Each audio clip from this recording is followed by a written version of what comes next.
Meantime, President William Ruto's inauguration now sets in motion the delivery of promises by the Kenya Kwanza government. The next hurdle is now the formation of the cabinet, critical appointments in delivering on the Kenya Kwanza Alliance manifesto, with Kenyans seemingly anxious for the unveiling of President Ruto's cabinet, with speculations rife on whether he will unveil new faces and lean towards technocrats like his predecessor, or will he appoint his political allies who have been through the trenches with him as a reward for their loyalty.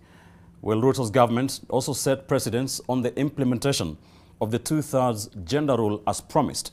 And TV's Melita Oletenge's reports on what President Ruto's cabinet could look like. President William Ruto and his deputy Rigathi Gachagua are now faced with the Herculean task of constituting their cabinet. The nominations to be approved by Parliament, a crucial part of executing the pledges contained in the Kenya Kwanza manifesto. The current cabinet capped at 22 cabinet secretaries. Is it going to be about closeness only, or is it going to be about core competencies that can come to the bear to deliver not only his vision for the country, but also to deal with the harsh economic times we find ourselves in? According to Article 152 of the Constitution on the cabinet, the President shall nominate and, with the approval of the National Assembly, appoint cabinet secretaries. A cabinet secretary shall not be a member of Parliament. The President may reassign a cabinet secretary. The President may dismiss a cabinet secretary. She's the constant wind that fills my sail.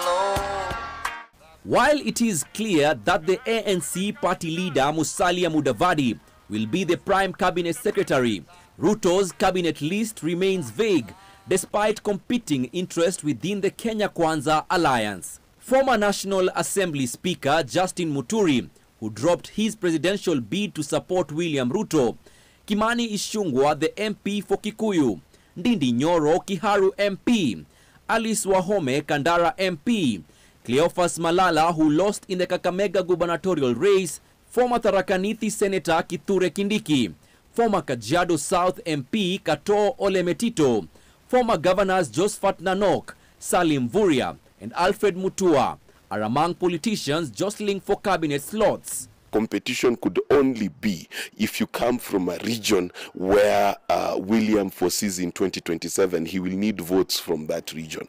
Ukambani is one such region. You've got Western Kenya as a region. So the question, will he do raids of different towns? So for example, in Nyanza, seeing that probably Raila Odinga might be in trouble in that particular region. The coast, will he do a raid? So the thing is, will he want to do regional balance and to create some sort of regional momentum so he gets more votes in 2027?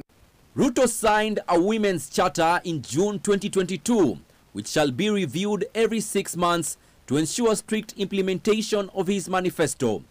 Ruto pledged to give women 50% of the cabinet slots. If we achieve 50% parity in cabinet, it will be a record-breaking cabinet. It has never been done before. Are there enough women to actually take such positions? Yes, there are. Questions linger on whether, like his predecessor, Ruto will nominate technocrats to his cabinet or he will reward his loyalists.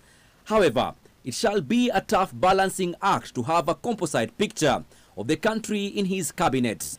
Ruto has vowed to establish the Ministry of Diaspora to address issues affecting Kenyan citizens abroad and also establish a Ministry of Cooperatives and SMEs Development. Melita Oletenge's NTV.